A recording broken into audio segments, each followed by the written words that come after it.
Ndaramutse bakozi ba BTV Burundi nongera ndabaha ikaze mu mwanya w'amakuru mu Kirundi reka munkundire dore kwizinga ngo nkuru uziyagize amazi y'imvura yisuka mu ruzi Rusizi yatumye hasubira kwaduka imyuzurira muri zone ya Gatumba mu makaritsiye nka quartier Rusizi Mushasha hamwe na Muyange nayo ubudasa bw'abantu bwari bukwiye kubabera akarusho mu kuzuzanya gucanamwo aya n'ayandi n'umukanya.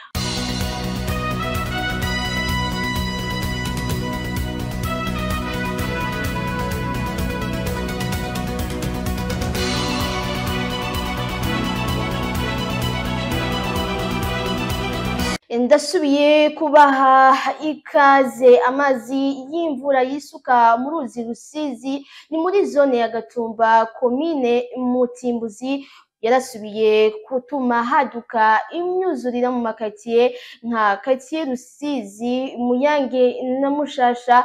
Abanyagihugu bakabandanya basaba ko kubakwa idigi. Ni muri mugenzi wacu Elvis Munyaneza. Aha turi ni muri zone Gatumba komine Mutimbuzi quartier Rusizi, aho kuyunguruza bitoroshe biturutse ku myuzure y'amazi y'imvura yisuka mu ruzi Rusizi. Bamwe bemera kuriha amakinga mu kuyunguruza, abandi bagahitamo kuyacamo.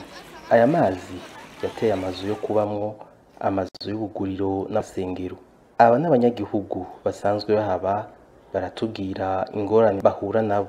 Urabona n'ibiza byadushikiye bitahora bidushikira kuko Rusizi rwaruzuye cyane, naho hepfo Tanganyika iraduga ihora Rusizi ruca rwuzura rutwisukamo. Urabona inzu ngaha haruguru hose zarabomaguritse, naho hepfo zarabomaguritse. Urabona ko nuba hari abagira neza rero bari baje batuzanire imashine kugira ngo batugirire idigi. Rero amashine baca bayiburagiza yabaye igishikana aho hantu rwatereye umurongo ikigenda itahejeje. Niko gure ubona rwagarutse rwaciye aho ku mutwe hasigaye. Kuva mwaka 2020 niho umwuzure ngaha muri zone Gatumba watanguye gutera gose. Bamwe barahunga bagiye muri site ya Sobere, abagiye za Kigaramango. Ibintu nk'ibyo byarahabaye, harabaho kugaruka kandi muzabo amazi akamye. Ariko turabona yuko iki kibazo c'amazi kitariko kirahera uko nyene mu gihe hatabaye kubaka urugomero cyo kita idige rishobora kuzibira imihora y'amazi azana namo. Umuti twe twabona so kwimura abantu, umuti niwo kutugirira idige ipokera iminsi 10 gusa ikibazo cyo bagiheze. Herabe barabara rigomba rihere ribomagurike. Abo butse nakama kumushikanganje ibikorwa vya leta iri barabara ahubwo azarigarukira hakiri kare, kuko ri barabara ihuza Kongo n'u Burundi kandi numva ngo rirabandanya n'igihugu bitandatu iri. Urara ko riheze uhereye hariya ejo bazokwibuka kugira ngo barikore rizotwara miliyardi nyinshi bari kurikora bikigendeka. Aba banyagihugu basaba ko kubakwa urugomero rw'amazi ashikiramo hakongera hagakingirwa n'ibarabara. Ico twosaba leta nuko yodufasha idige rikubakwa kugira ngo rikunde abana gihugu basubire kuba muzabo neza nkuko vyahahora, kuko uri mu gwawe aho warusanzwe uba biraryoshe cyane. Twebwe dusavye pokero bayiturungikire n'ibikora iminsi 20 n'ibikora 15. Iki kibazo ca zone Gatumba kizoba giheze kuri amazi ya Rusizi. Tubibutse ko iyo myuzure y'amazi yateye mu makaritsiye Muyange, Mushasha, Gaharawe na Kinyinya atari rya mbere ateye imyuzure, vyatanguye mu mwaka w'2020. Umuntu wese ahamagarirwa kugira inyifato nziza idacafuza abandi mu kibano, nayo ubudasa bw'abantu bwari bukwiye kubabera akarusho mu ntumbero yo kuzuzanya gucanamwo. Bisigurwa na Filiberi Hakizimana, umuhinga mu bijanye n'inyifato. Ni muri mugenzi wacu Patrick Hatangimana. abo bantu baza bisanzura n'ingoga abo koko barakirwa n'abantu benshi bati uyu muntu arakeye, uyu muntu arakerebutse, uyu muntu ameze neza. Ariko uje nawe aza ameze nk'uwoze buke buke, nabo n'abahasanze barabanza bakamutinya. Ariko rero mwene watinyitse nawe usanga ubwiza bwiwe bugenda buribonekeza buhoro buhoro. Uriko rero abantu babiri rero mwishira hamwe baza guheza bose usanga bakunzwe umwe wese ku rugero rwiwe. Kuko muri iyo shira hamwe iyo bombi bose bameze kumwe usanga bitamera neza. Usanga ari babandi bewe bakunzwe bagaca bubakishira hamwe neza n'urukundo rugakomera. Imyifato y'umuntu mu kibano niyo ishobora gutuma abandi bamukunda bakamwubaha bakamugirira igishika canke bigatuma bamukengera bakamwinuba mbere bakanamuharira ivomo. Philibert Hakizimana umuhinga yanonosoye ibijanye n'imyifato mu kibano asigura ko gufashanya, gufatana mu mugongo, kutadodobereza abandi mu ntumbero yo kwikundwakaza, gushira imbere inyungu rusangi za bose mu kudacafuzanya canke gukuranako udushambara mu kwararazanya ni bimwe mu bikomeza umubano mwiza bikaranga ikibano c'amahoro, urukundo n'iterambere. Hari abantu hamuruntu umuntu urakunda gufasha abandi umusavye uti mfashe iki ahakwishura n'ingoga uyo muntu arakundwa. Hanyuma umuntu nawe kandi atagendera avuga icyo yabonye cyose azigama ibanga ryiwe ku mutima n'ibyo yabonye akavyibikamwo uyo muntu arakundwa. Abantu uzosanga rero bankwa ni wa muntu uvuga uti jewe mbega bomfashe ikeneke agatangura kwitoza iyonzo yondeza ibindi ugasanga atevye gutabara. Hari n'abandi bantu bakora kwikundwakaza ugasanga avuye mu bo bangana agiyemo batangana kugira ngo yikundwakaze ku bakuru biwe. Uyo muntu ntakundwa, haba mu mibano haba mu kazi, uyo muntu ntakundwa. Abantu bo kugira babane neza uraba ikintu cyose cogira neza ubundi ukirinda kuvuga ikintu cyoba higira ingaruka mbi. Uyo muhinga nyene mu bijanye n'imyifato mu kibano Philibert Hakizimana ashikiriza ko nubwo abantu mu kibano bashobora kugira kamere zidasa n'imyifato itandukanye bahamagarirwa ariho kubana mu mwumvikano maze ubwo budasa bwabo bukababera inzira yo gutera imbere mu kuzuzanya aho gucanamo. Ivyese hamwe n'intambo z'ikirundi birashobora gutuma amabi akorerwa abakenyezi agabanuka, bisigurwa na Jane Irakoze aserukira imigwi y'ivyese. Nkuru ya mugenzi wacu Alain Loris Ndongotsi. Mu ntumbero yo guhimiriza ku bibi vy'amabi afatiye ku gitsina, imigwi y'ivyese Super Slam na Ruheshi ifashijwe n'ubuserukizi bw'Ubufaransa mu Burundi yarateguye igiteramo c'ivyese n'intambo z'ikirundi kuwa 29 Munyonyo umwaka wa 2024. Jane Irakoze aserukira iyo migwi arasigura ingene ivyo bishobora gutuma ayo mabi agabanuka. Rero iki giteramo no munsi caje kugira ngo gisahirize abandi bari barakora ibikorwa ibicanke biriya kugira ngo kumbure dutera kam ko uhohotera ucankuriya mu buryo ubucanke buriya hageze kuno munsi abihagarika. Tukagaruka kandi kuri babandi nabo kumbure bafise uburyo canke buriya bashigikire ibikorwa, bashigikire abo bari kubikorwa kugira ngo nabo ivyo bikorwa bigaruke gusahiriza mu kugwanya ayo mabi afatiye ku gitsina. Ico giteramo caje gihagarara cana ariko kandi cagarutse gihagarara ku munyempano no ku mpano. Iyo bibereye ibiteramo nk'ibi mu kibanza nk'iki haraza ugwaruka, haraza abavyeyi, haraza abarezi, haraza ayo mashira hamwe mpuzamakungu canke amashira hamwe asanzwe yikorera ivyabo ngaha mu gihugu c'u Burundi. Rero iyo tubonye abo bose biba bikeneye ko tubereka ico dufise co gutanga canke co gufasha mwihinduka giza ku gihugu.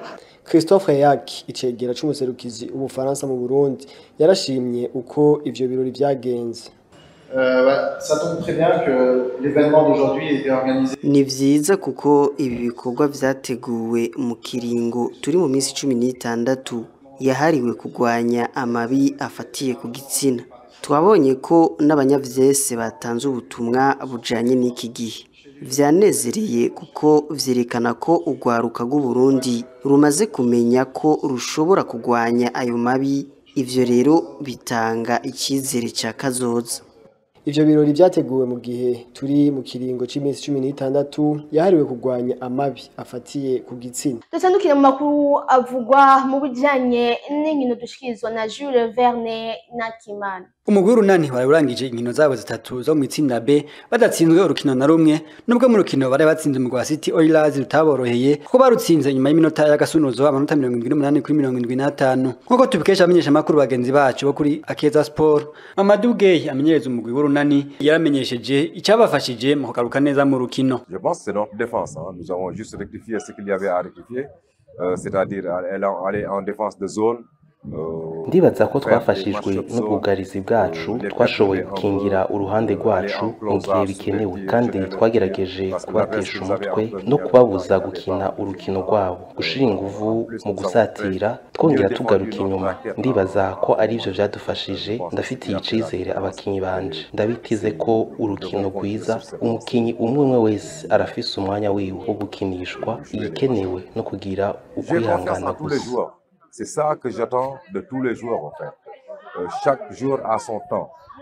Il faut juste être patient. Umupira w'amaguru inkino zariko zirabandanya ku ndwi igira 15 umugwi wa Interstar inyuma yaho ariko gutsinda umugwi wa Academy Day ibitsindo 4-0 warayongeye gutsinda umugwi wa Vitaro igitsindo 1-0 mu rukino rudasanzwe bariko ruhuza imigwi ibiri ikebana kuva muri kahise. Umugwi wa Vitaro nako bariko gutsinda umugwi wa Burundi Sport Dynamic igitsindo 1-0. Izindi nkino zariko ziraba mu mpera zino ndwi umugwi wa Ntwaro kwitwara neza muri no misi watsinze umugwi wa Burundi Sport Dynamic igitsindo 4-0.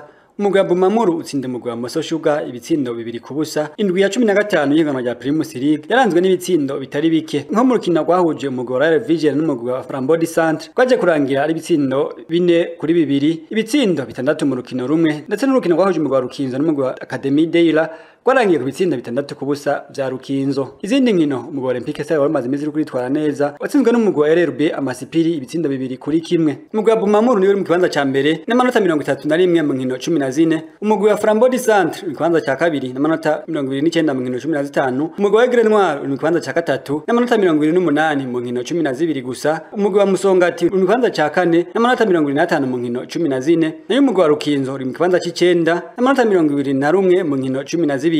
Imigwi ya Academy Deila, Moso Sugar hamwe na RRB Amasipiri ni mu bibanza vya nyuma. Twandaniza makuru yacu yavugwa mu makungu mu gihugu c'Ubwongereza. Umugwi wa Manchester City warayongeye gutsindwa n'umugwi wa Liverpool ibitsindo 2-0 ucukwiza inkino indwi badatsinda urukino na rumwe. Mu zindi nkino umugwi wa Arsenal watsinze West Ham ibitsindo 5-2. Nayo umugwi wa Chelsea umaze imisi ukitwara neza watsinze umugwi wa Aston Villa nawe mu bihe vyiza ibitsindo 3-0.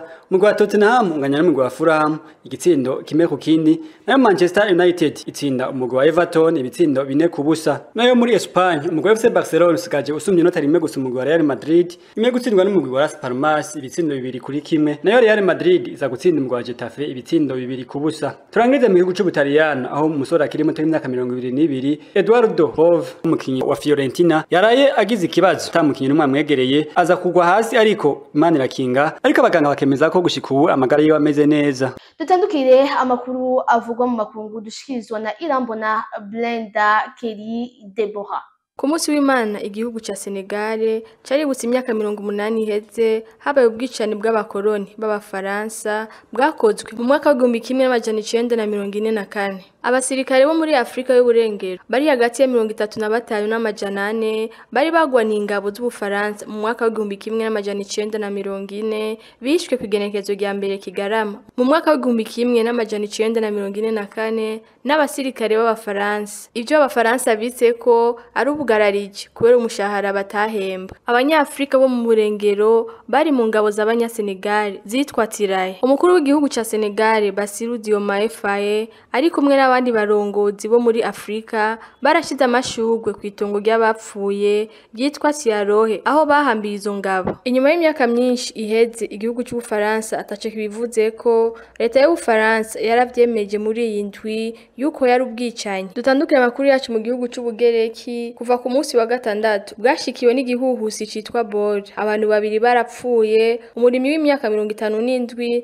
n'umusaza w'imyaka 70 bapfiriye ku kiyaga citwa Ege nk'uko vyashikirijwe n'abapolisi b'Ubugereki ku munsi w'Imana. Ico gihuhusi carononye ibintu bitari bike ku kiyaga ca Rode, ku mabarabara, ku mazu n'amahinguriro nk'uko bivugwa n'utwara akarere k'ikiyaga Ege y'Epfo Yorgos Hagimarkos. Inzego z'uburinzi bw'abanyagihugu zari zaratanze ubutumwa zibabuza yuko botosohoka. Ni kuri iyo nkuru duciye turangiriza kwereka ndabashimiye mwese mwadukurikiranye, shimira bagenzi banje badufashije gutokanya ano makuru, ndabasaba kubandanya gukurikirana ibiganiro vya BTV Burundi, mugiraho mubahwe naho butaha.